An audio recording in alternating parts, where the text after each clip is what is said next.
รอยยิ้มพระพักตร์ยังส่องแสง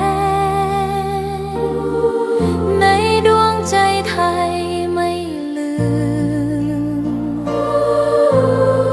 เสียงสายลมแผ่วเบาเหมือนเอ่ยคำปลอบว่าพระองค์ยังอยู่ใกล้ขอกราบแทบบาทด้วยรักนิรันดร์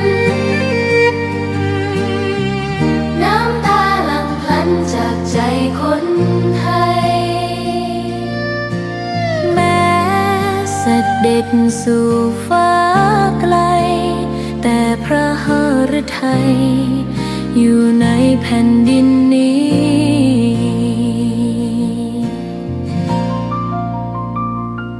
สวนดอกไม้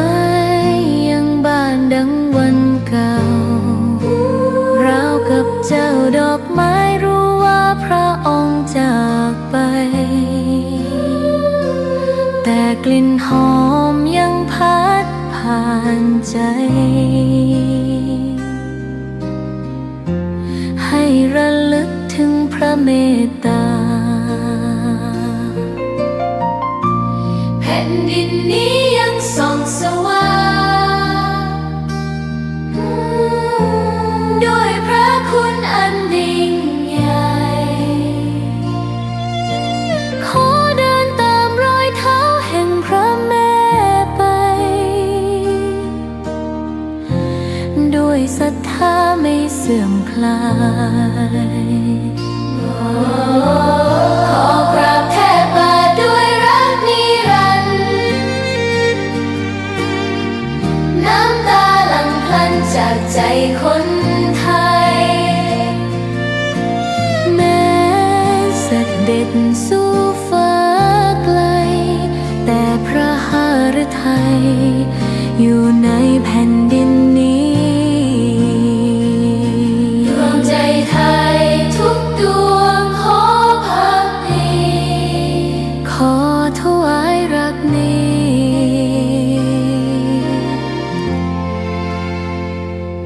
นิรันดร์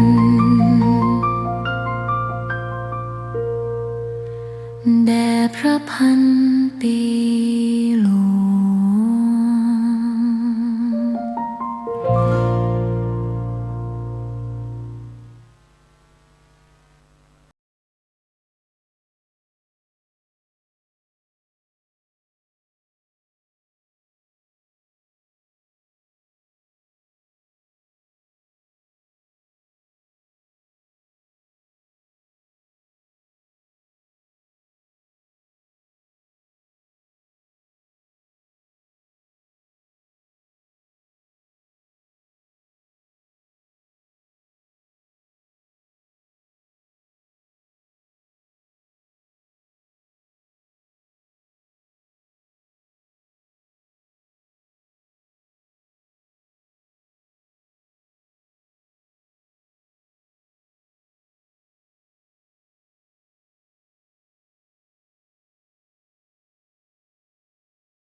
แล้วพึงอบรมเรื่องการเทศนา การเขียน การค้นคว้าซึ่งอาจจะเป็นเรื่องเฉพาะตัวแต่ก็สามารถฝึกขึ้นมาได้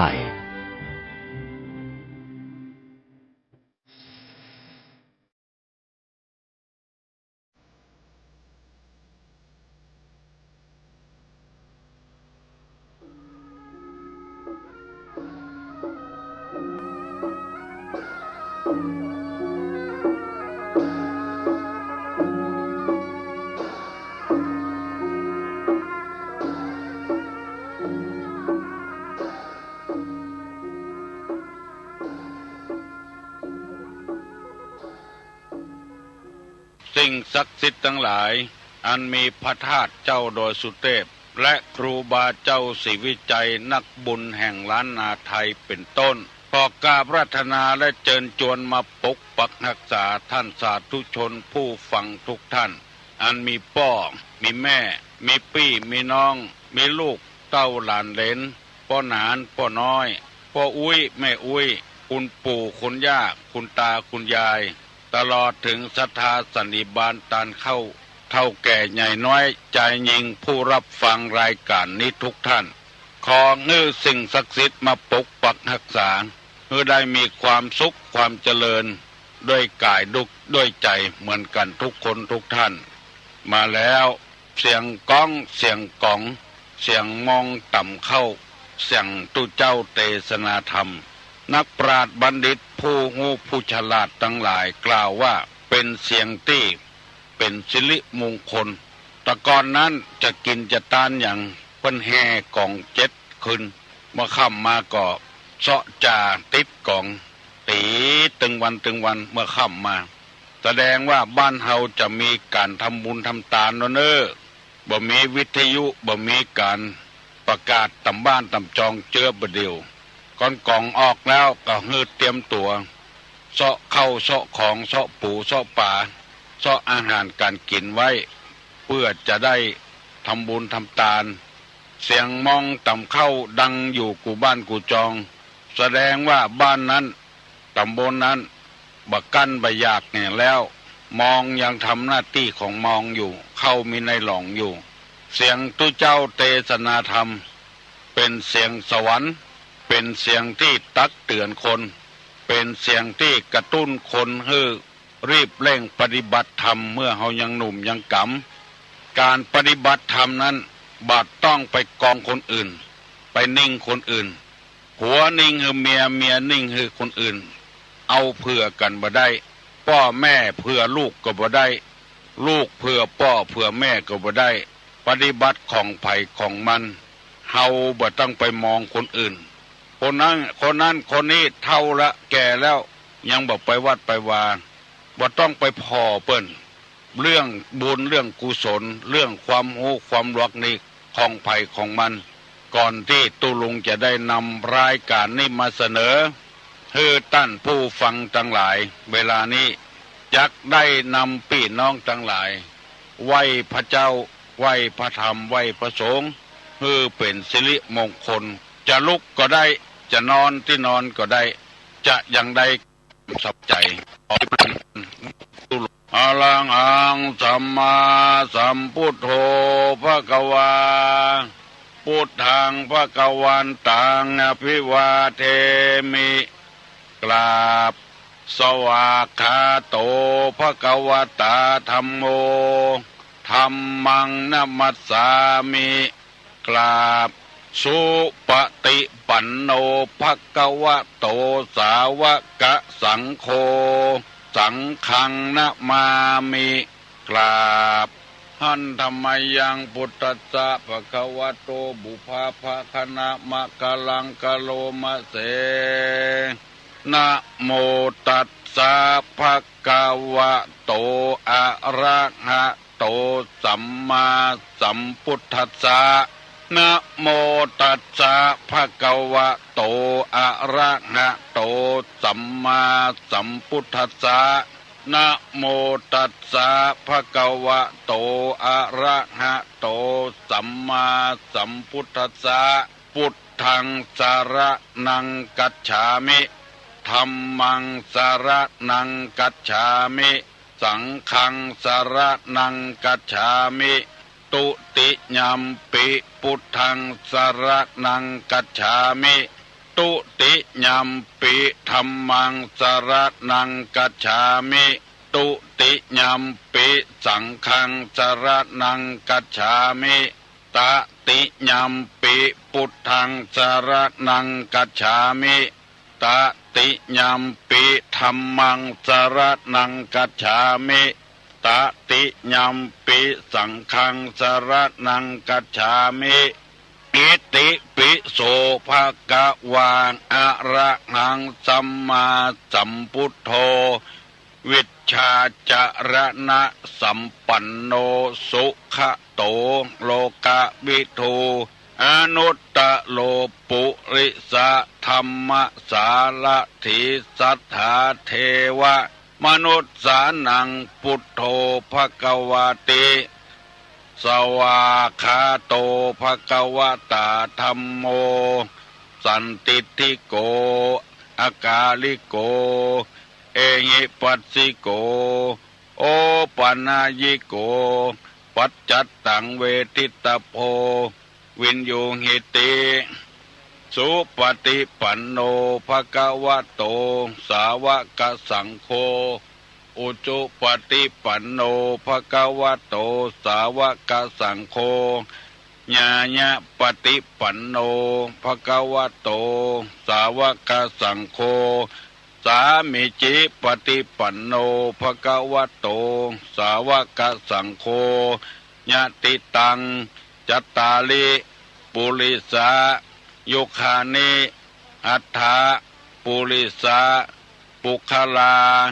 เอสะภควโตสาวกสังโฆอาหุไนโยปาหุไนโย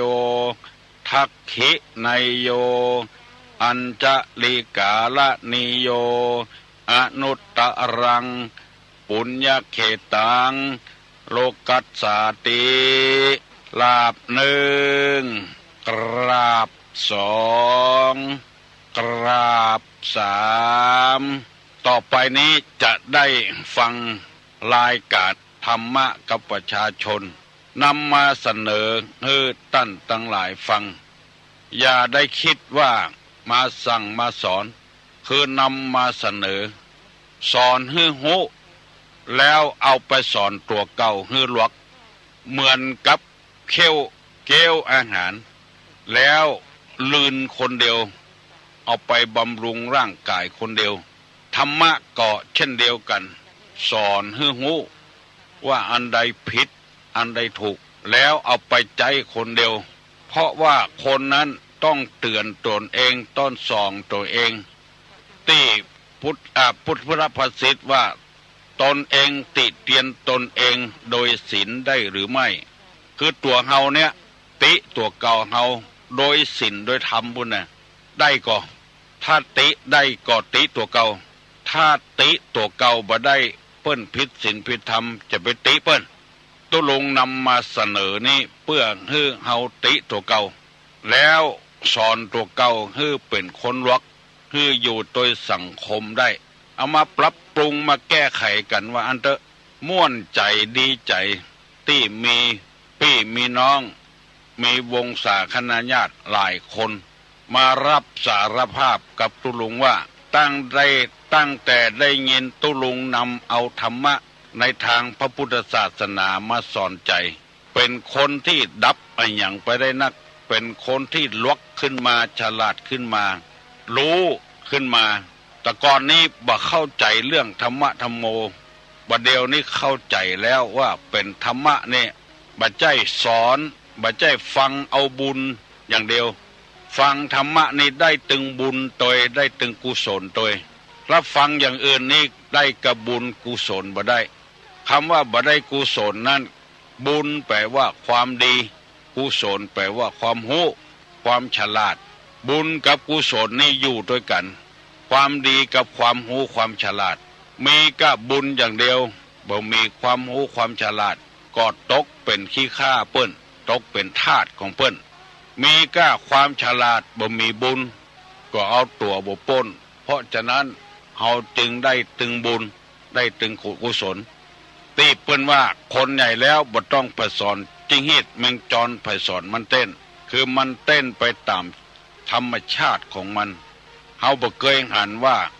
ขี้กุงเอาลูกสอนเต้นสักเตื้อเกิดมามันเต้นคนเดียวมันลองเอามาเต้นสอนเต้นเตื้อตัวเต้นเตื้อตัวกำเดียวไก่สับไปหดหมดคนเฮาจะลวกจะแหลมต้องสอนตัวเก่าเตือนตัวเก่า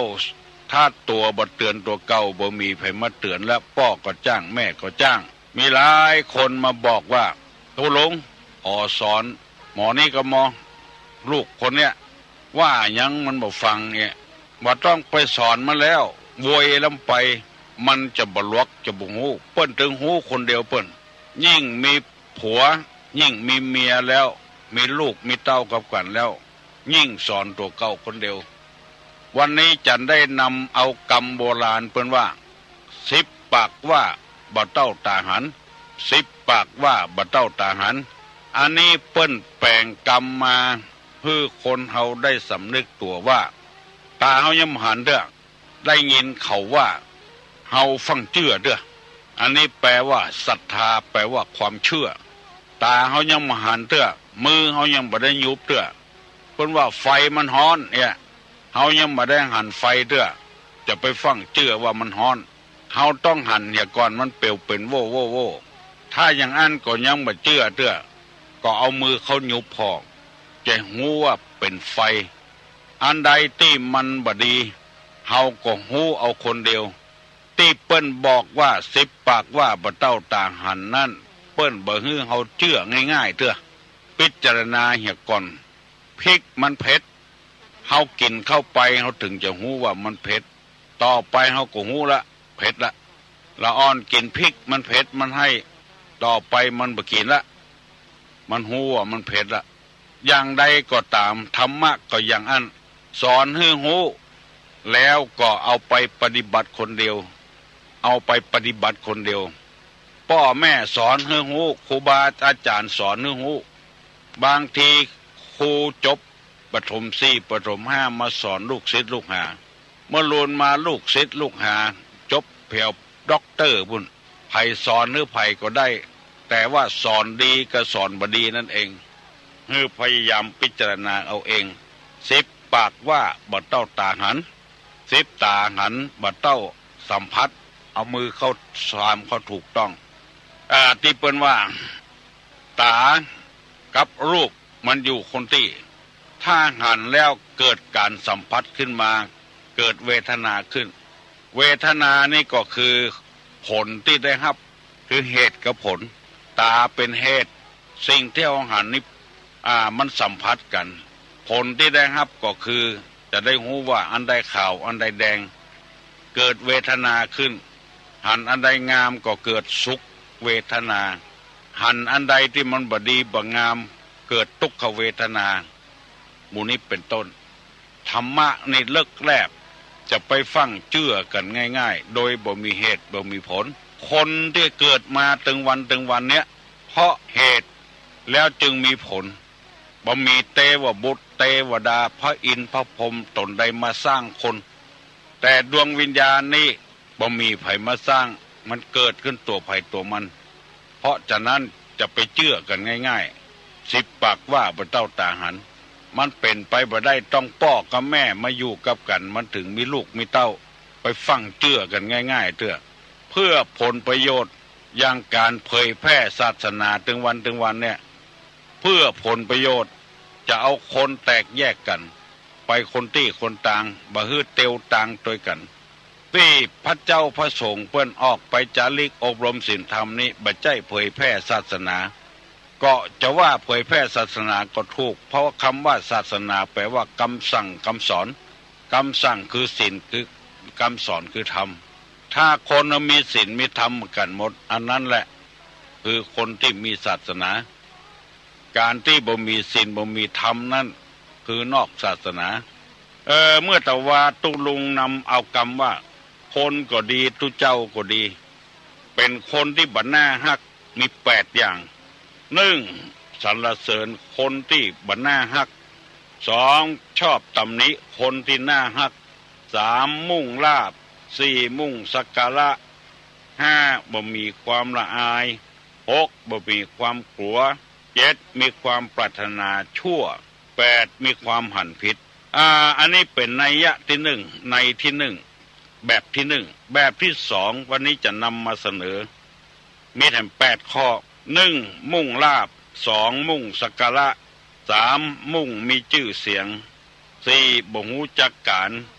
5บ่ฮู้จักประมาณ6บ่สะอาด7ชอบพูดมาก8ชอบด่าบริพาทเพื่อนร่วมพรหมจรรย์ วันนี้จะได้ขออธิบายให้พี่น้องทั้งหลายได้ฟังข้อหนึ่งกับข้อสองนี้อธิบายไปแล้วคือมุ่งผลประโยชน์ส่วนตัวมุ่งที่จะให้เปิ้นเคารพสักการะบูชา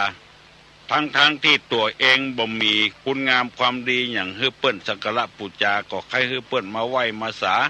หมู่นี้เป็นต้นบางคนบอกว่าเปิ้นบอกว่าเฮาอย่างเฮาไปหงยาหันคนวุ่นกายไปกายมาบางคนก็โยกมือไหว้เฮาหันแล้วก็ดีใจตัวดีใจบ่ใช่ว่ามุ่งหวังให้เปิ้นไหว้ตัวเองคือหมายความว่าหมอเนี้ยได้ยินได้ฟังได้การอบรมจากพ่อจากแม่มาก่อนถ้าเฮาเป็นคนอย่างนี้เฮาคิดอย่างนี้ถ้ากายไปนี่ย่ำหัวไม่ตีนกายหน้าวุ่นว่านนี่ก้มก็บ่ก้มงอก็บ่งอนี่แสดงว่านักแกพ่อแม่บ่สั่งบ่สอนอันนี้บ่ใช่ว่าก้มไหว้ตัวเจ้าแล้วอย่าได้บุญก็บ่ใช่คือมีวัฒนธรรมประเพณีดีงามคนไหว้ก็ดีคนบ่ไหว้ก็ดีถึงสองอย่างแต่ว่าบางคนให้มุ่งใครคือเปิ้นไหว้ตัวเก่าในพุทธภาษิตว่าวัตติปฏิวัตตังผู้ไหว้ย่อมไหว้ตอบเฮาบ่ไหว้เปิ้นอันนี้บ่ดีเท่าใดข้อที่สามว่ามุ่งความมีชื่อเสียงอันนี้ก็บ่น่าฮักมากุนมาเกยมาอย่างแล้วหวังเอาเฮาเป็นสะพานเชื่อมโยงเพื่อตนเองมีชื่อมีเสียงมาแอบมาอ้างลูกศิษย์ลูกหาก็อย่างเดียวกันมาอยู่กับวัดได้วันสองวันเอาสถาบันของวัดไปอ้างว่าเป็นลูกศิษย์วัดนั้นวัดนี้อันนี้ก็บ่งามตัวใดบ่ใครมีไผฮักตัวใดเอาสถาบันมาสู่มุ่งใครคือมีชื่อมีเสียงอันนี้ก็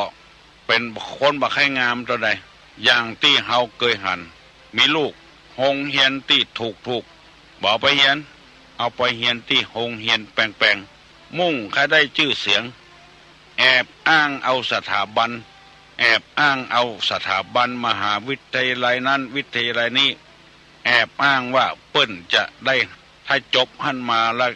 ก็จะเอาทำการทำงานหมู่นี้เป็นต้นอันนี้ก็บ่เป็นที่ฮักตัวใดหันแก่ตัวหันแก่ได้ลำไปนอกไปจากนั้นฮือเปิ้นสักการะบูชาวางชื่อวางเสียงวางฮือมีชื่อมีเสียงเหมือนกับเปิ้นกับต้านอันนี้ก็บ่ดีตัวใดบ่มีไผฮักตัวใดเฮาฟังกำอู้เฮาก็ฮู้เรื่องข้อที่สี่ไม่รู้จักการคือบ่ฮู้จักเวลากาละไอ้เด้ออันเนี้ยก็บ่น่าฮักตัวใดมาถึงเวลามันเตื้อ6 โมงแล้วก้อยโทรมามาถึงเวลามันเตื้อก็บ่น่าฮักตัวใดฮือจำไว้เนอะกำลังเอาความฮู้ฮื้อนะกำลังป้อนความฮู้ฮื้ออันนี้เฮาว่าได้เพราะเฮาบ่ฮู้จักกันไผเป็นไผบ่ฮู้อยู่คนที่คนต่างถ้าว่าต่อหน้ากันนี่ก็จะโคตรจะเกลียดด้วยกันบ่เรือบ่หันกันนี่ก็ยังมิ่งละตุลุงว่าฮื้อบ่ฮู้จักการเวลาเพราะนั้นจะเนี่ยอย่างจะทำมาอย่างต้องมีการต้องมีเวลาเจ้านี่ที่น่าฮักคือเจ้านี่ที่ถามลูกนี่เวลาที่บ่มีไผถ้าเปิ้นมีอยู่หั่นรุบไปทวงหนี้ทวงสินอันเนี้ยบ่น่าฮักสักหน่อยเจ้านี่ที่บ่น่าฮัก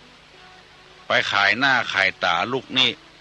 ด่าคนด่าลูกด่าเต้าด่าส่องหน้าคนหลายอันเนี้ยเป็นพ่อแม่ที่บ่น่าฮักต้องสอนตอนที่บ่มีไผปุ้นจะไปว่าแต่คนเลยตุลุงขอโทษกับพี่กับน้องทั้งหลายจะต้องเอาเปรียบเทียบเมื่อสบายแต่ก่อนเมื่อนุ่มเมื่อกำนี่เอาหมามาเลี้ยงเพราะมันเป็นตัวเปิ้งโอ้เวลาหมามีหั่นจะไปสอนมันเวลาคนมีหั่นจะไปสอนมันสอนที่บ่มีไผก็เนอะ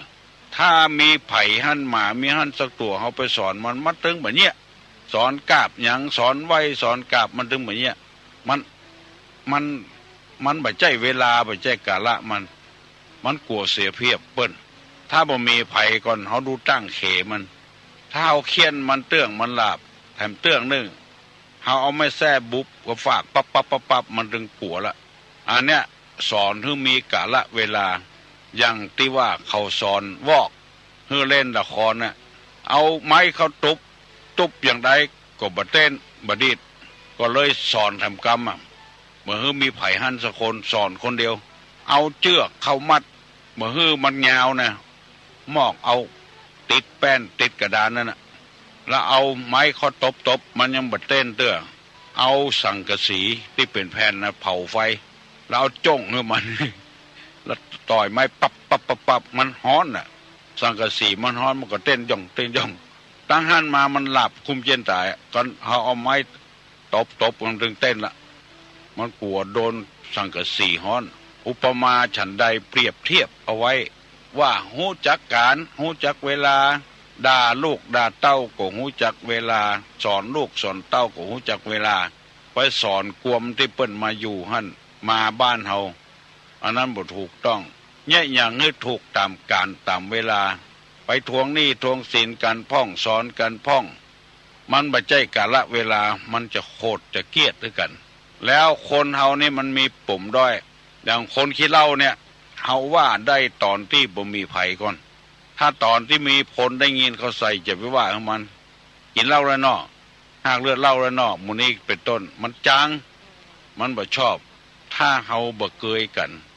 โอ้มีทำลายยังนักหนาปาป้านวันนี้นุ่งเสื้อสีนั้นสีนี้งามเนาะเปิงกับตัวเนาะจะไปว่า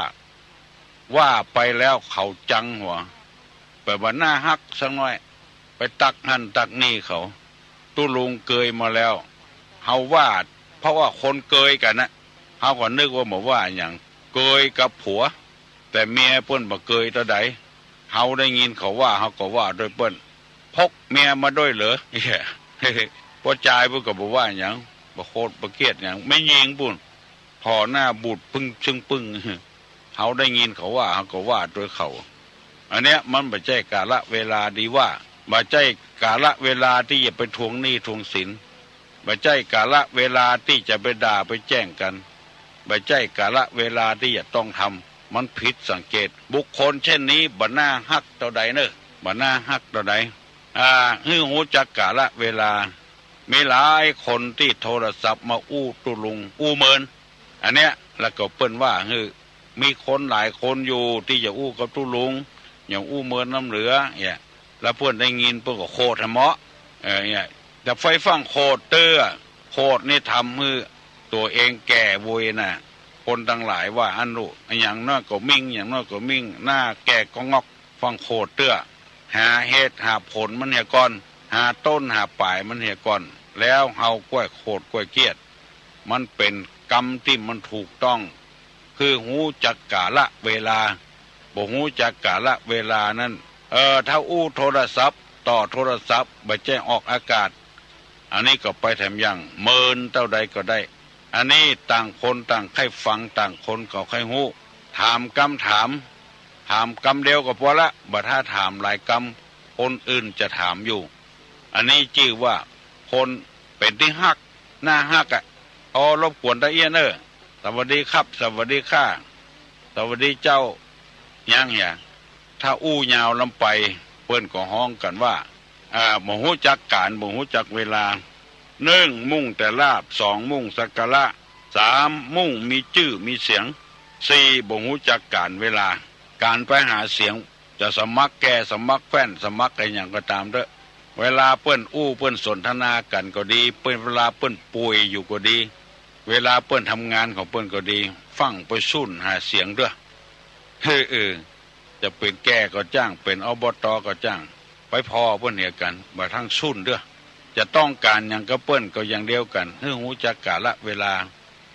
บางทีนี่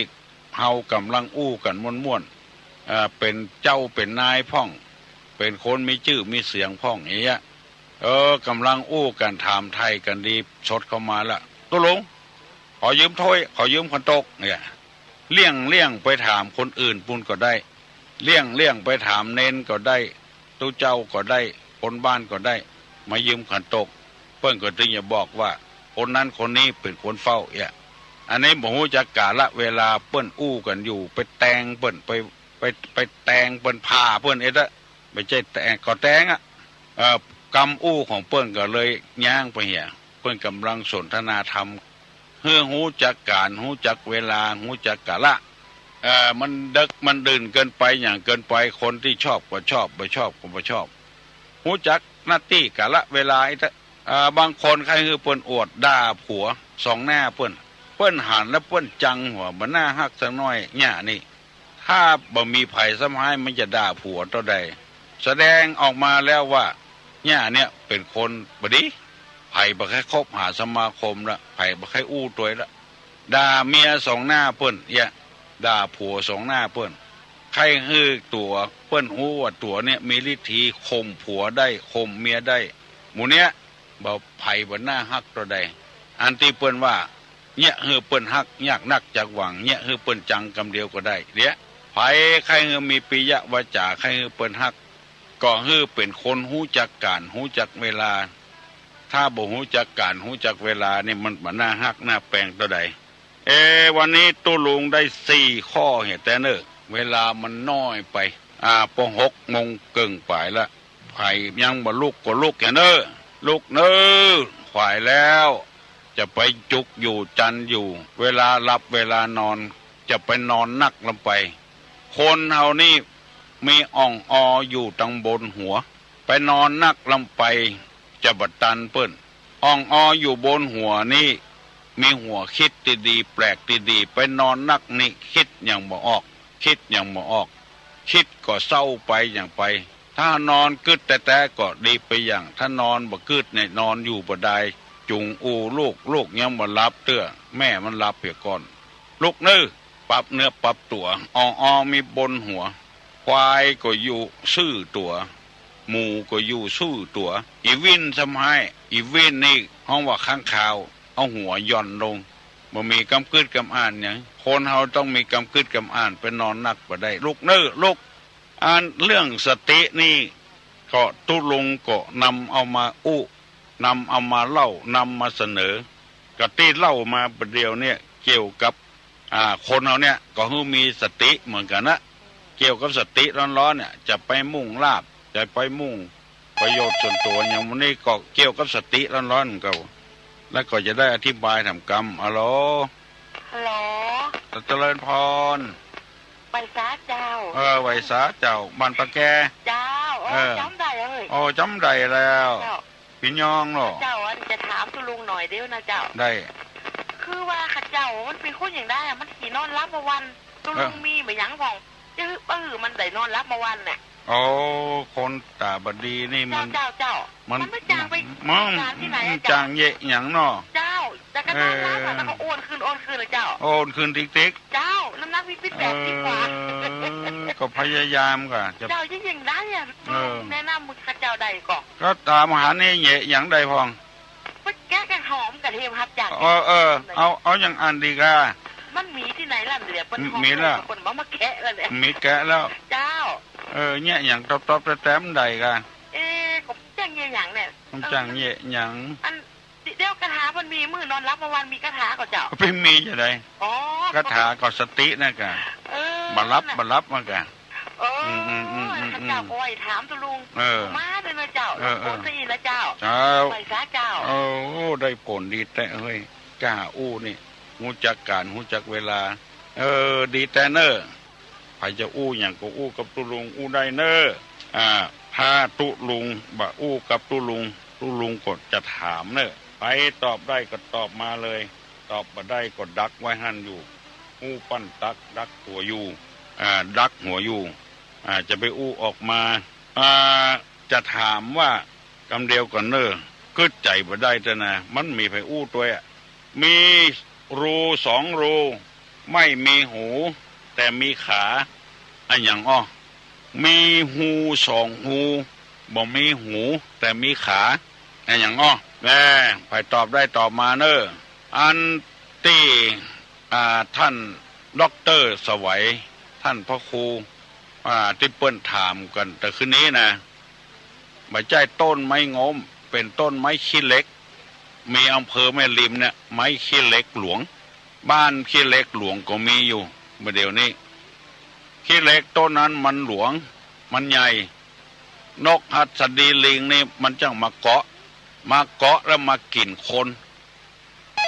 มันใหญ่มันบ่มีต้นไม้ไหนเกาะมาเกาะติไม้ขี้เล็กหลวงจำไว้เนอะไม่ใช่ไม้งมฮัลโหลเออหูสองหูบ่มีหูมีขามีหูมีแต่ขาใช่เต้อบ่มีหูแต่มีขาหูดังมีขายินดีเนอะตอบบ่ได้ให้คนอื่นตอบก็ได้เป็นต้นไม้ขี้เล็กหลวงมีขี้เล็กหลวงขี้เล็กน้อยขี้เล็กหลวงนี่มันใหญ่มันมากินคนน่ะนกหัสดีลิงนั่นน่ะแล้วก็วันหนึ่งพญาเจ้าเมืองไข้หูว่ามันใหญ่ตัวใดพญาเจ้าเมืองออกมาก็ออกมาได้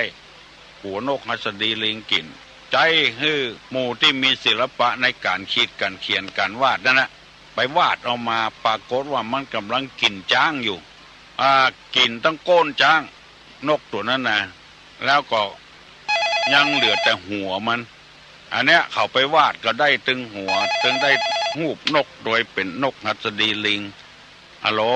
ขอนว่าสกัดเจ้าก็ต้องปัญหาแล้วเจ้าอันยัง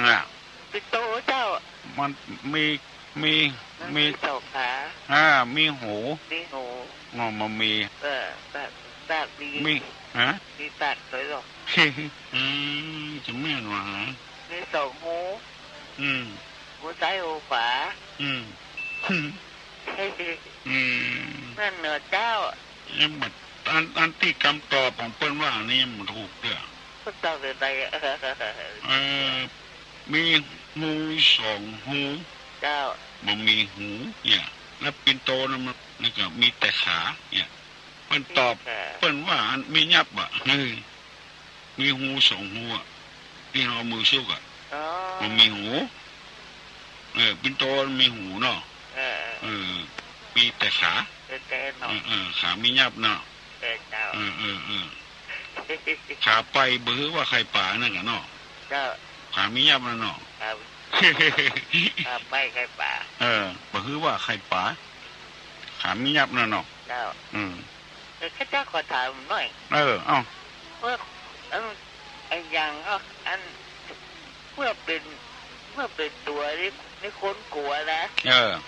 ถ้าเป็นที่เลยมีคนไหว้คนสาอย่างเจ้าจะถามคนอื่นแต่ตุ้ลุงนะบ่ฮื้อตุ้ลุงตอบเนาะเจ้าเพื่อเป็นขี้มีคนไหว้เนาะเจ้าเมื่อบินได้นี่คนขัวคือมันกรรมมันคับเหมือนน้องเมื่อเป็นขี้นี่คนไหว้เมื่อบินได้นี่คนขัวคือคนอื่นตอบเนาะที่ไหนฮะในเวียงไม่เจ้าในเวียงนี่ขาชัดเจนดีเนาะยินดีเนอะเจ้า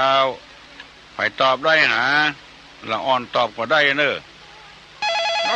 ง่ายเหมือนอ้ายกินกล้วยน่ะกินกล้วยยังได้ปอกมาล้อชื่อซับแต่ยังที่ปอกไปตอบก็ได้ชื่อซับอะไรอย่างที่อยู่ในคอคนครับชื่อสัตว์อะไรอย่างที่อยู่ในคอคนอยู่ในคอคนสัตว์อะไรอย่างอยู่ในคอคนไปตอบก็ตอบเนอะเป็นขี้คนไหวบินได้คนขัวสัตว์อะไรอย่างอยู่คอคนหรอฮัลโหลตอบอันใดครับเจ้าตอบเจ้าคนเจ้าอะไรเจ้าเขาตอบว่าพึ่งแม่นก็ถามมันปิ้นขี่เปอร์สีเต้นไหวแม่นก็แล้วก็ที่บินซัดอยู่ข้อคุณคอหอยแม่นก็เจ้าซัดอะไรอย่างอยู่ที่ข้อคนหอยอยู่ที่คอคนนี่เปิ้นห้องว่าคอหอยจ้ะแม่นก็เจ้าเก่งเนาะปะแกนี่เก่งเจ้าไปสานะเจ้าแม่นนะเนาะหอยมันอยู่คอคนเนาะเจ้าคอหอยได้ถึง2 ข้อตุลุงมีก่อนมีค่ะกระจาย100%เนาะตุมาเลยนะเจ้าว่าอิ่มได้เนาะพี่ยังตุลุงถือตื้ออย่างได้สบายเลยได้ถึง2 ข้อเฮ้ยปะแกนี่นะเพิ่งตุลุงก็ว่าจะขี้เพิ่งนั่นเนาะเมื่อเป็นขี้ในคนไหวแล้วก็ สัตว์ที่อยู่คอคนก็หอยมันเป็นแมลงนะสัตว์ไม่ใช่สัตว์นะแมลงอะไรอยู่ที่คอคนมาลอยแหงแมลงหอยนุ่งผ้าขาวเหมือนแม่ชีน้ำใจดีคนดีไปหาคนดีไม่ไปหานุ่งผ้าขาวอย่างแม่ชีน้ำใจดีและคนดีๆบอกไปหาไผ่อ้อตอบได้ก็ตอบมาเนอะปะแกยังเนี่ยก่อนนี่คือคนอื่นตอบอ้อลูกหลานของตุอุ้ยเป็นอะไรหมดฮะฝ่ายละเนอลูกกันเถอะก่อนเนอที่วัดแสนฝางนี่เปิ้นจะทำบุญน้ำเพิ่งทำบุญคือปู่ย่าตายายไผ่มีผ้ามีครัวอย่างเอาไปหอมเปิ้นวันใดนั้นวันพุธตุลงจะบอกนะทำกรรมเอาเปิ้นนิมนต์ตุเจ้ามาเจริญพุทธมนต์ม่วนอกม่วนใจเนอเปิ้นขอให้ตุลงประกาศวัดสันขวางเนอไปอยู่ใกล้ๆฮะบ้านอุปากาบ้านสันขวางกาจังหน่อยกาไปหาไปร่วมเปิ้นเนอฮัลโหลฮัลโหลตุลุงเจ้าขอการปัญหาให้ปี่ยองมันตอบสักข้อหรอเนาะปิดมันปะแกนะมันตอบเก่งได้ตอบคำเดียว2 ข้อก่อนนี่บอกเขาถามเพิ่นว่าที่หูปานตาที่ขา2 ป้องคืออย่างให้เพิ่นตอบมาทำได้จ้ะสี่หูปันตา4 ขา2 ป้องเจ้าคือปี่ยองตะกี้ตอบมาทำได้จ้ะตุลุงรับรองว่าได้แน่นอนพี่คนนี้เก่งเนอะปันปะแกนะเอาพี่ปะแกตอบรอ4 หูปันตา4 ขา2 ป้องอะไรอย่างแล้วลวดตอบอันนี้ตัวเนอะนุ่งผ้าขาวเหมือนแม่ชีน้ำใจดีคนดีบอกไปหาฮัลโหลเจ้าตุลุงเจ้านี่บ่ได้พี่คนนั้นนะคนละตี้อันนี้เสียงม่วนนี่เสียงม่วนนุ่มนวลไผ่ก็ว่าพิสมัยเสียงม่วนฮัลโหลอันยังก็ตอบว่า3เจ้าตุลุง4 หูแต่นตา4 ขา2 ป้องนี่นะแต่ว่าจำนุ่งขาวมันไม่ชี้หรอนุ่งขาวมันไม่ชี้นี่น้องยังนึกบอกเลยคนดีมาได้เสียงประแหบประแห้งตลุงได้ยินแล้วแต่คืนนี้เขาเปิดเมินลงไปไม่ใช่ไม่ใช่ค่ะไม่ใช่เสียงน้องค่ะแมนเรื่องไปตอดพระป่าอันนั้นแม่นนะคะตอนนั้นแม่นน่ากะลุงจำได้เสียงนี่เหมือนไผ่สวรรค์ประทานมาให้โดยตรงอันก็คงจะหูแล้วเนาะวันหลังจะเล่ารายละเอียดฟังแล้วจำที่หนังสือไปหาสรุปเลยนะหลังไม้นอกเนี่ยเจ้าหลังไม้ว่ะมันเมินหลังไม้แล้วก็เจ้าหนังสือไปที่ถวยเลยนะสวัสดีเจ้าวัสดีเมินกับหูจักกะละเวลาแถมจะโคตรหรือเปิ้นแถมนุ่งขาวเหมือนแม่ชีใจดีคนดีบอกไปหาฮัลโหลมาตรการเจ้าแม่น้องป๊อบหรอใช่เจ้าเจ้าหนองหมูเจ้าหนองหมูถ้าลุงหลายวันแล้วเนอะบ่ได้เราเข้ามานะเจ้าสวัสดีนะเจ้าจะมามีอยากจะมาฟังลุงเจ้ามานะว่าหนองหมูเจ้าตัวตุลุงบ่ได้เนาะยินดีเนอะเจ้าไว้จ่ายจ้ายินดี4 หูแสนตา4 ขา2 ป้องคือจำมี4 หูแล้วก็มี4 ขาแสนขา4 หูแสนตาแล้วก็4 ขา2 ป้องนั่นก็คือกองแก้งเนี่ยบ่ล่องกองแก้งเนี่ยกองแก้งนี่มาจากบ่ล่องกองแก้งหนูมันฟัดกันไปฟัดกันมาบ่ล่องกองแก้งเนี่ยก็เลยเป็นกองแก้งตัวฮอดบ่เดียวบ่หายบ่ดีนี่บ่ใครหูจักเน้อละอ่อนบ่เดียวนะพญาเจ้าเมืองใจคือคนไปตัด ไม้นั่นเหี้ยเขาก็ตึงเอิดว่าจะเอาอย่างมาเลยแต่ก่อนเลยก็บ่มีอันนั้นเป็นไม้ขี้เล็กหลวงมีเนอะอำเภอแม่ริมฮัลโหลรูดไปเห็นแล้วจังมันโทรมาทำไมเนอะโทรมาเตอะบอกว่าไผตุลุงฮับหมดแต่ว่าจะไปโคตรไปเกียดอย่างเฮ้ตุลุงเนอะอันว่าอย่างอี้ก็บ่ได้ทำเมาะแม่แก้วบ่คือใครว่าทำเมาะอันที่เขาว่าหูจักการหูจักเวลาอย่างมู้นี่นะจะไปมิ่งไปไหมอย่างเด้อมันมีเป็นอย่างเงี้ยวันพูกจะได้อธิบายแถม4 ข้อเป็นคนที่บ่หน้าเปิ้นบ่ฮักไอ้เด้อเปิ้นบ่ใครชอบกันคนใดใครฮักก็หูจักการเวลาอย่างที่ว่านะฮัลโหลเจ้าได้ยินแล้วไปโกรธให้ตัวลุงตัวลุงอู้เป็นแน่นอนลุงเนาะเจ้าตัวลุงเจ้าจำได้ก็ไม่สาหลวงเจ้าคุณเจ้าที่ยังบ่ลืมเจ้าบ่ลืม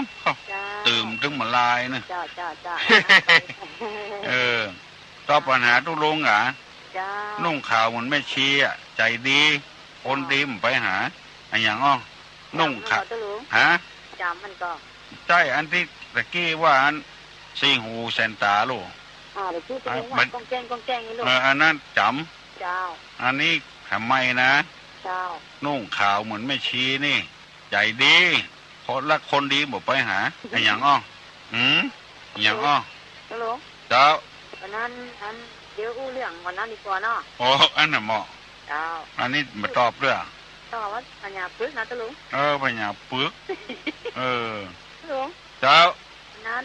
ได้อันเข้าไปในนะได้ฝ้ายมาอย่าตะลุงได้ฝ้ายน้ำมันมือเนาะมากะวันนั้นเจ้ามาค่ะตะลุงเอาตามใจอันสมบูรณ์รวมหมดตะลุงตีตู้ฮัลโหลอันกะแล้วก็เอาอย่างมาตานเหมือนเจ้าเนี่ยมาสร้างยางก็สตางค์อย่างเดียวสตางค์ก็ดีแล้วฮะตัวที่เจ้าอย่างนั้นน่ะอย่าลำล้นเจ้าไปตัวตู้เหรอเจ้าเข้ามาตัวตู้เนอะข้าวกับข้าได้กินข้าวอย่างว่าได้กินข้าวได้กินแต่เจ้าได้กินก๋วยเตี๋ยวก๋วยเตี๋ยวเจนะองค์ทานเป็นนักตุลุงเนาะนักปีหน้าซ้ำจะนักเนอะตามที่ไปกันนักกันนั่นนะได้ฝ้ายได้อันได้กินขนมอย่างที่เพื่อนที่ผมเพื่อไปจ่ายในอันลุงเนาะขนมมีเหรอมีเจ้าขนมจีนแล้วก็เจ้าเนาะในบ้านเพื่อไปจ่ายที่อันที่นั่งตัวจะลุงขนาดที่นั่งกับจะลุงนั่งเนาะ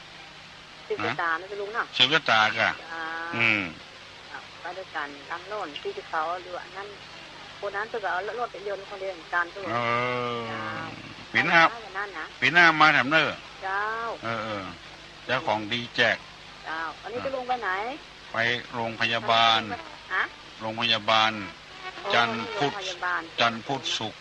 เจ้าวันนี้ก่อนวันนี้เป็นวันดาเจ้าวันนี้นะได้อย่างบ้านพระเจ้าฮะเช็คเจ้าดูรู้อันกะนี่เป็นวันดาเจ้าว่าเสียตัวมันผูกจ้าเสียมันผูกละเจ้าอย่างอย่างชื่อมันพระเจ้านะ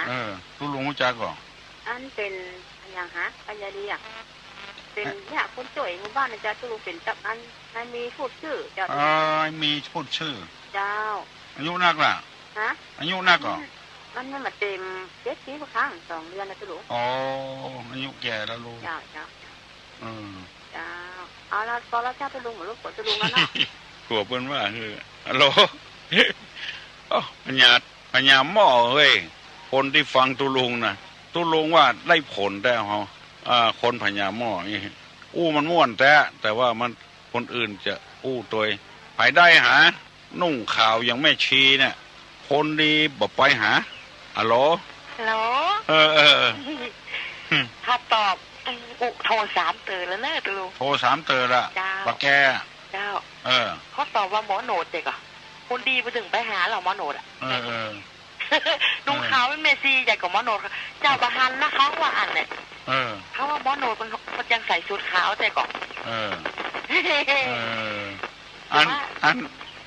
สีขาเจ้าอัน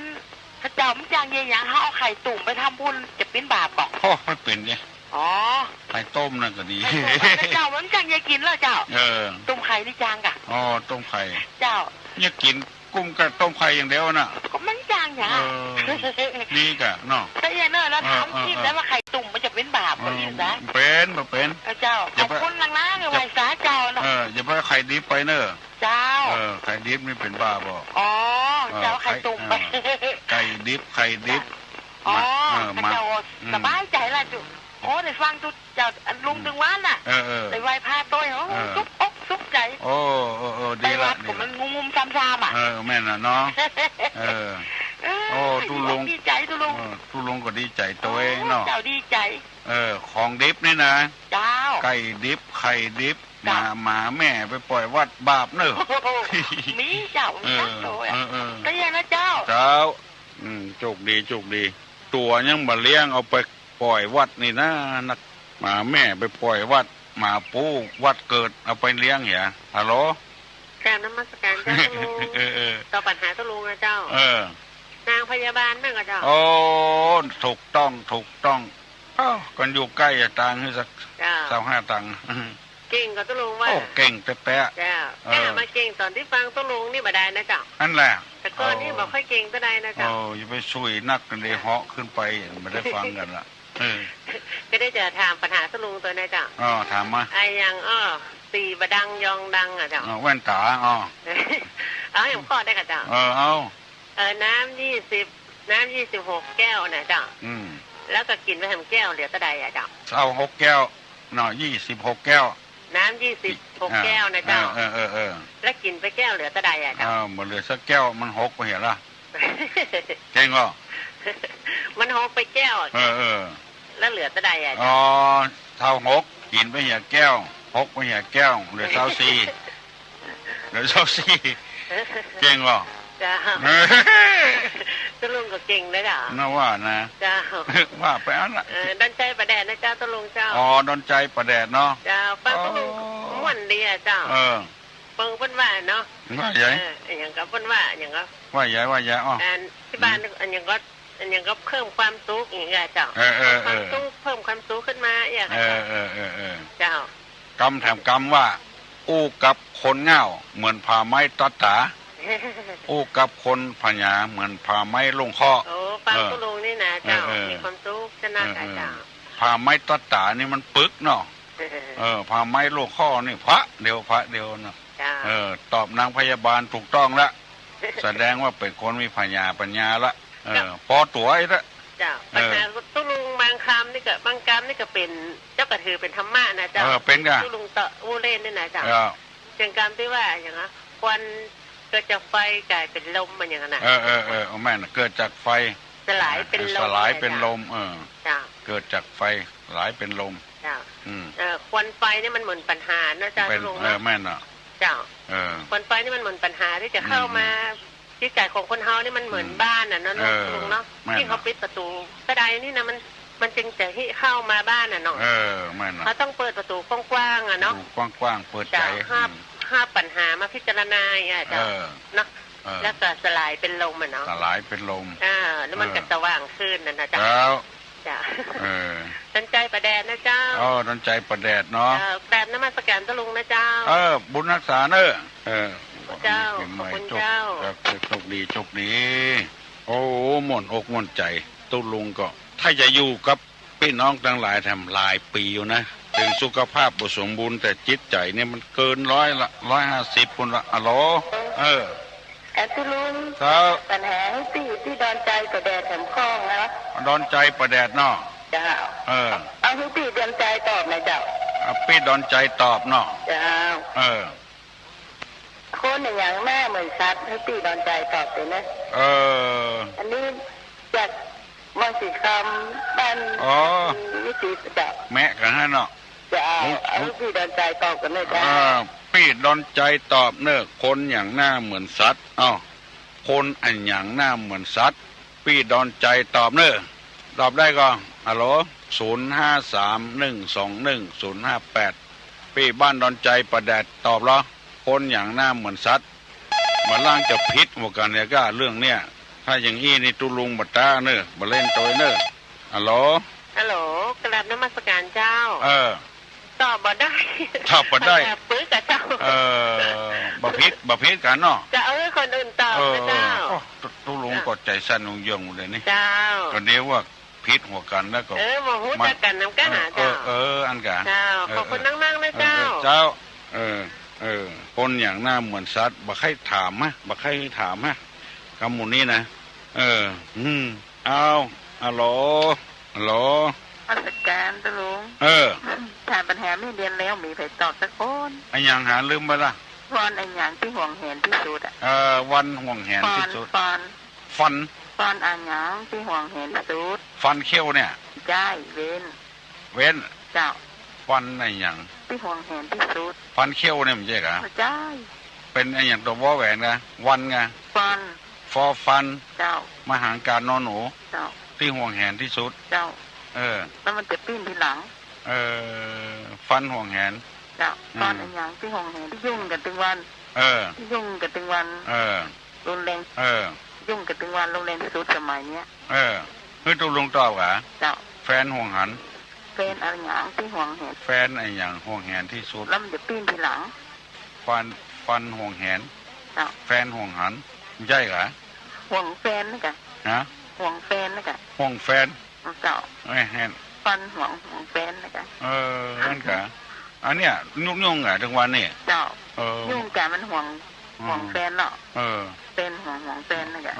ที่แค่ฟันกับตึงวันเนี่ยนั่นกะเจ้าโอ้ไปข่างกันนี่อย่างโอ้ไปขนาดนักเนี่ยเจ้านี่ปัญหาชาวตึงวันนี่กะปัญหาทั้งโลกยังมีใครตอบเลยถ้าเป็นตู้ลุงว่านี่บ่หน้าห่วงนะไม่ห่วงมันอย่างเนาะไปขังมันอย่างเป็นกองทุกมันเนาะพ่อมาหาตุกกันนั่นมาหาตุกเนาะไม่ยิงขังประจายขังไม่ยิงนะกองตุกทางนั้นเนาะเจ้าของได้กินน่ะแกงของตุกเนาะเคยเป็นได้แง่เป็นได้หล่อเป็นได้กับของตุกหมดเนาะสละไปแล้วเนาะไปสละมันไปคนเขาเสรีภาพกันห้องกันดีบ่ดีโอ้บ่ได้เนื่อเดียวนะเป็นเอดมาอย่ามายุ่งก็ไม่ยิงอ่ะมั้งแต่นอกฟันห่วงแฟนชื่อทหารข้อหนึ่งมีใครตอบเนี่ยอะไรมีความใหญ่กับความใหญ่ทั้งปวงอะไรเจ้าเป็นใหญ่กว่าทั้งปวงใหญ่ทั้งปวงอะไรมีความใหญ่ทั้งปวงน้องพี่สมัยโทรมาก่อนโทรมากี้ละโทรมาละแล้วก่อนดวงพรเหรอดวงพรนี่ยังหมดโทรมาด้วยรัตวามานี่เนอะเจ้าเอากี่กุ๊กมาให้ตุลุงเจ้าถ้าดวงพรโหวันตอนนี้โทรมาจะถามเบอร์โทรดวงพรนะเจ้าเจ้าเรียนเลยตุลุงตกเด่นนะปูนักคนอื่นจะจ้างทำเนาะมีอย่างแล้วก็หามัน7 โมงปลายแล้วก็หาถ้าว่ามีทำอยู่คือเวลาทำน้อยใครโทรมาก็โทรเนอะมาโทรมาก็อย่าปันสินปันปอนเนอะนะขอให้อยู่ดีมีสุขเนอะฟังทีนะอยู่ดีมีสุขฟังทีนะถ้าอยู่บ่ดีก็บ่มีความสุขอยู่ก็คืออยู่ดีๆไปดีๆมาดีๆเนี่ยดีๆทำดีๆอู้ดีๆแล้วจะมีความสุขฟังทีโบราณเพิ่นว่าอยู่ดีมีสุขถ้าอยู่บ่ดีก็มีสุขอู้บ่ดีก็มีสุขอายุมั่นขวัญยืนหิมากะขึ้นมีโจกมีลาภภาพแปชนะข้าศึกสัตรูอยู่เย็นเป็นสุขเนอรับปอนเนอตุลุงจะปั่นปอนสัพปีติโยวัจจันตุสัพพะโลโกวินัสสตุมาเตภาวะตวนตาลาโยสุขีติกายุโกภวะอภิวาทนาสิริสนิจังอุทาปจายโนจตารโลธรรมาวัฏันติอายุวันโนสุขังปลัง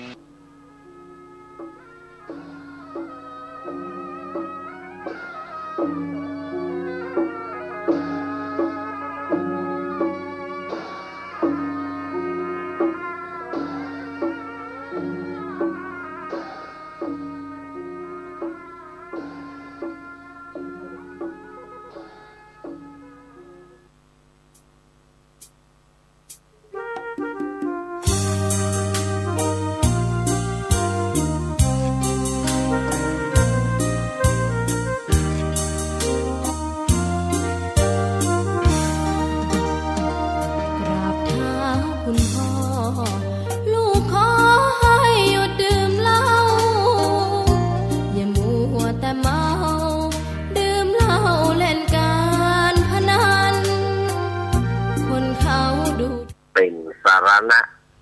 ที่จังที่เปิ่งของหมู่เฮาทั้งหลาย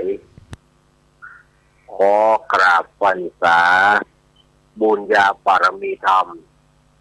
ท่านอาจารย์ท่านพระครูอภิวัฒนวิกรมรองเจ้าคณะอำเภอเดยดอผู้อำนวยการสถานีวิทยุมวลชนรุ่นสีขาวเพื่อชาวประชาเจ้าวาดวัดปักกังเจริญ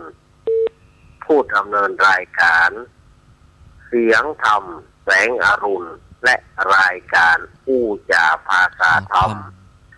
พร้อมไปด้วยท่านครูบาอาจารย์พระมหาเถระพระเถรานุเถระพระสังฆพระสงฆ์องค์เจ้าขอกราบไหว้สาบุญญาบารมีธรรมพระเดชพระคุณหลวงพ่อสุนทรธรรมานุโยคที่ปรึกษาเจ้าคณะอำเภอเดยหล่อ เจ้าวาดวัดพระธาตุคงขาวขอกราบไหว้สาบุญญาบารมีธรรมพระเดชพระคุณหลวงพ่อสาธุกิจญานันท์เจ้าคณะอำเภอเดยหล่อเจ้าวาดวัดพระธาตุเจ้าเดยน้อยพร้อมไปด้วยพระสงฆ์องค์เล็กทุกรูปทุกองค์ด้วยความเคารพอย่างสูงสุดยิ่งครับผมสวัสดีเจแล้วก็พ่อน้อยหนุ่มป่าจ้อคนรูปหล่อเนอครับผมขอกราบไหว้สาครูบาลักษ์เหมือนกันนะครับผมสวัสดีเนอผมขอกราบไหว้สาตุลุงนวลคนรูปหล่อวัดสันเวียงอำเภอเวียงหนองล่องเหมือนกันนะครับผมสวัสดีครับถ้าวันศีลวันใดตุลุงกับกำไม้คาเกะไปขึ้นบนไม่แห่งกับกรรมดีๆนะครับผมเป็นห่วงครับผมเลิกของคุณเลิกเจ้าเนี่ยถ้าคนเฒ่าได้เต่านี่มันคนผู้สูงวัยได้เต่านี่มันนานหายเจ้าอย่างเต้าผมเป็นห่วงของคุณเลิกครับกับภาษาโคตลุงนะครับในมนต์ครูบาลักโลนทำได้เลยครับในมนต์ครับผมขอความผาสุกความเจริญในธรรมจงบังเกิดแก่คณะสัตยาญาติโยมศรัทธาสาธุชนคนดีเอาทุกท่านวันนี้รายการสเปเหระปกิณกะธรรมะคนรุ่งไกลแจ้งรายการเสียงธรรมแสงทองก็มาปะกับคณะสัตยาญาติโยมเหมือนเช่นเคยหลังจากที่ห่างหายกันไป1 อาทิตย์ก็ที่อาทิตย์ที่แล้วก็มาได้ปะกับสักกรรมเนาะแต่อาทิตย์นี้ก็ปิดมานะเนอะหลังจากที่เลี้ยวปีใหม่ไปเนาะเลี้ยวปีใหม่ไปก็วันหลงของปีใหม่ก็ยังมีอยู่การสะเก้าดำหัวก่อนยังมีต่อเนื่องกันครูบาอาจารย์พระสงฆ์องค์เจ้าที่เราก็ได้ไปพอมีโอกาสได้ไปเราก็จะมีโอกาสได้ไปกันที่ว่าวัดใดที่เราก็ได้ไปสุมาคารวะก็จะได้พากันไปรดน้ำดำหัวก็เรียกว่าเดือนเมษาเนี่ยจนถึงวันที่30 เมษาตั้งแต่วันนี้ไปจนถึงวันที่30เนี่ยก็ยังเป็นช่วงของการเข้าดำหัวปีใหม่ถึงเที่ยงเดือนนี้เนาะรายการนี้ก็จะปะกับอาตมาภาพเก้ากับผมสม เณรรักปัญโยนันท์วัดสันเมืองตำบลหนองร่องอำเภอเวียงหนองร่องจังหวัดลำพูนก็มานั่งอู้นั่งยาประทายญาติโยมตั้งแต่เวลาตี 3ไปจนถึงตี 4ครึ่งโดยประมาณท่ามกลางบรรยากาศที่ร้อนอบอ้าวร้อนระอุของม่วนบางงานเนาะอากาศที่มันร้อนเกินจนพอม่อยพออ่อนสถานญาติโยมว่าโอ้โหพอเมื่อยพออ่อนนะมันม่อยมันพอม่วนแต่มันหิวร้อนหลังปีใหม่แล้วมันจะปิดที่ต้นไปกรรมหนึ่งหลังปีใหม่แล้วกินข้าวขอบาลามเนี่ยกินแค่น้ำบ๊อบ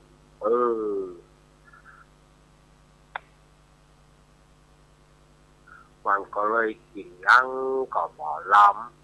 นะมันหลังปีใหม่นี่นะมันจะเอากันเนี่ยกรรมหนึ่งเรียกว่าม่อยไปกรรมหนึ่งก็เป็นห่วงสถานญาติโยมเนอะรายการนี้ก็จะออกอากาศทางสถานีวิทยุต่างๆดังนี้สถานีวิทยุคลื่นพระพุทธศาสนาการศึกษาและวัฒนธรรม 104.50 วัดไฝหินตำบลสุเทพอำเภอเมืองจังหวัดเชียงใหม่โดยเมตตาธรรมของท่านอาจารย์ท่านพระครูสมุวิสุวัฒน์วรสิโยสถานีวิทยุวัดพระบาทอุดม 89.5 เมกะเฮิรตซ์วัดพระบาทอุดมตำบลตาวาอำเภอปางจังหวัดเชียงใหม่โดยเมตตาธรรมของพระเดชพระคุณหลวงพ่อสุจิตานุรักษ์ด็อกเตอร์ท่านอาจารย์จำเริญโสติธรรมโมสถานีวิทยุห้วยตองศักดิ์เรดิโอ 98.5 เมกะเฮิรตซ์ตั้งอยู่วัดห้วยตองศักดิ์ตำบลขวงเปาอำเภอจอมทองจังหวัดเชียงใหม่โดยเมตตาธรรมของหลวงพ่อวาปีวรนานิต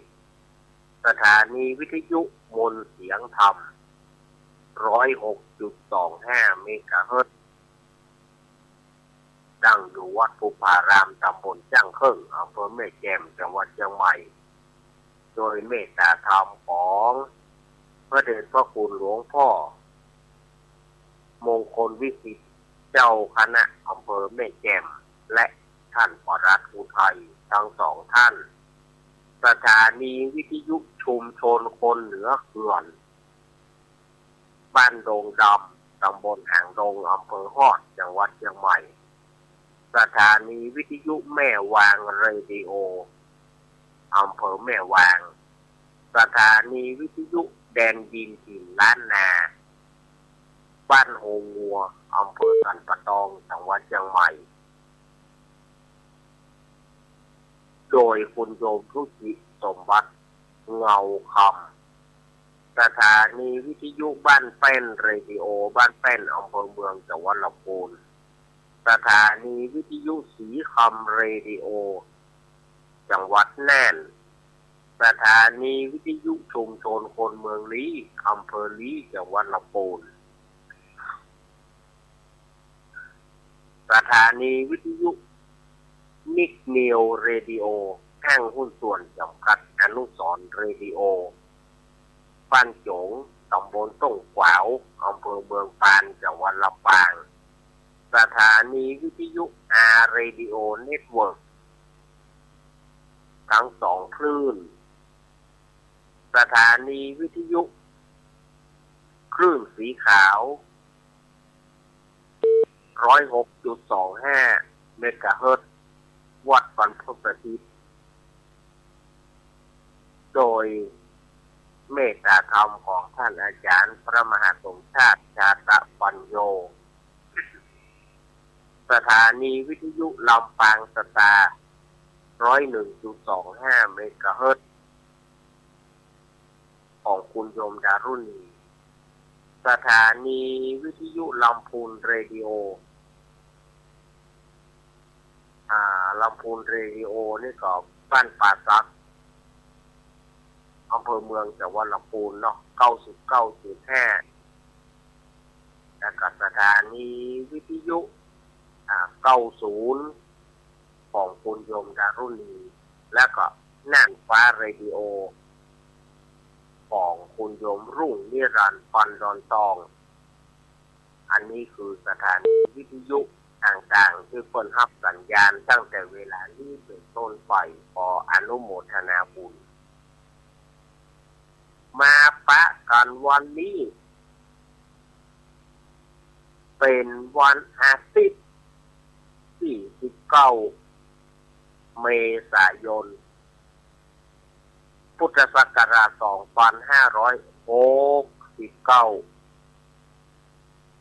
วันนี้นะวันนี้วันที่19นะแล้วก็2569เดือน8เสือเดือน6ใต้ออกมานี่3ค่ำโอ้วันนี้วันเหมาะเนอวันนี้วัน3ค่ำล้างมือท่าคอยศีลวันนี้นี่ถือว่าเป็นวันสบายเป็นวันเหมาะวันงามเต้ๆละเลิกมันงามวันนี้วันอาทิตย์มันไม่ใช่วันเสียเดือน8นี่ก็เสียสุกกระปุดโอนไปแต่วันนี้วันอาทิตย์ล้างมือท่าคอยศีลเรียกว่าเป็นวันที่สบายก็ต้องได้เงี้ยอย่างละโจโลมาก็เข้านั่งขันเข้าเลยล้างมือก็มานั่งขันเข้าแต่มันเป็นวันสบายเนาะวันนี้จะชดเชยศรัทธาญาติโยมหลังจากที่วันอาทิตย์ที่แล้วฝ่าได้สืบชะตาหรือญาติโยมตามที่ได้อู้ไว้แต่ว่าที่อาทิตย์นี้อาตมาจะมาสืบชะตาหรือญาติโยมเนอะโดยการชดเชยอาทิตย์ที่แล้วนี่ความบกพร่องมันหลายอย่างอาตมาร่างกายอาตมาก็บ่ไหวจริงๆมันขึ้นไปร่างกายเอาฝืนก็บ่ได้โตลูกมาแล้วมันวุ่นวานเหมือนกันวันนั้นนะลูกมาแล้วก็บ่ไหวแล้วนี่จะมานั่งก็จะโป้นแต่ลูกโอ้บ่ไหวแล้วรักษาตัวเก่าเอาไว้กันก็เลยซดเข้าที่นอนจะได้ญาติโยมเลยบ่ได้สืบชะตาหรือญาติโยมสักคำมันบ่ไหวเมื่อมันบ่ไหวก็บ่มีปัญหาละเอาไว้ชดเชยกันอาทิตย์หน้ามันครบวันลงของปีใหม่เอาก็ยังมีอยู่นอกก็เดี๋ยวค่อยสืบชะตาหรือญาติโยมเพราะว่าตั้งแต่มีวิทยุบอกว่าสถานีวิทยุแดนดินถิ่นล้านนาสถานีวิทยุน่านฟ้าเรดิโอที่ว่านัดเพื่อจะสืบชะตานี่นะสีคำเรดิโอชุมชนคนเมืองลี้ที่จะสืบชะตาตามที่ได้ว่ามาวันนั้นแล้วก็สถานีวิทยุนิดนิวเรดิโอเรดิโอเน็ตเวิร์กมวลชนคลื่นสีขาว 106.50 แล้วก็หลายๆสถานีที่พ้นรับสัญญาณและที่อาตมานัดจะสืบชะตาคำเดียวจะสืบชะตาเลยสำหรับสถานีวิทยุต่างๆที่ได้ตามที่ได้อู้มานั่นน่ะของท่านอาจารย์ถ้าจะมาได้สืบชะตาถ้าจะลืมก็ลืมเดี๋ยวจะมาใต้คำเดียวก่อนเนาะคำเดียวก่อนก็ถึงบัดเดียวนี่ก็ยังร่างกายก็ยังว่านะมันหม่อยมันฮ้อนสถานญาติโยมมันฮ้อนแล้วมันอ่อนมันหิว โอ้มันนักแก่พ่องแน่ช่วงนี้แน่เนาะช่วงปีใหม่แล้วนี่มันอิดมันหิวหน่อยก็บอกว่ากันเนาะมีกำลังเท่าไหร่ก็ปล่อยทำไปถึงแม้ว่ามันกำลังมันจะบัดเต็มร้อยแต่ก็เพื่อศรัทธาญาติโยมก็จะทำเนาะก็วันนี้วันที่19เนาะศรัทธาญาติโยมก็วันที่21ก็วัดไฟหินเนอร์เปิ้นจะมีงานประเพณีส่งน้ำปู่อธิษฐานของหลวงปู่มอนครูบาอภัยสารทะเนอร์วันที่21วันอังคารที่จะถึงนี้นะอันนี้ก็แจ้งกับศรัทธาญาติโยมเนอร์แล้วก็วันที่25เมษายนก็ตรงกับวันเสาร์นี้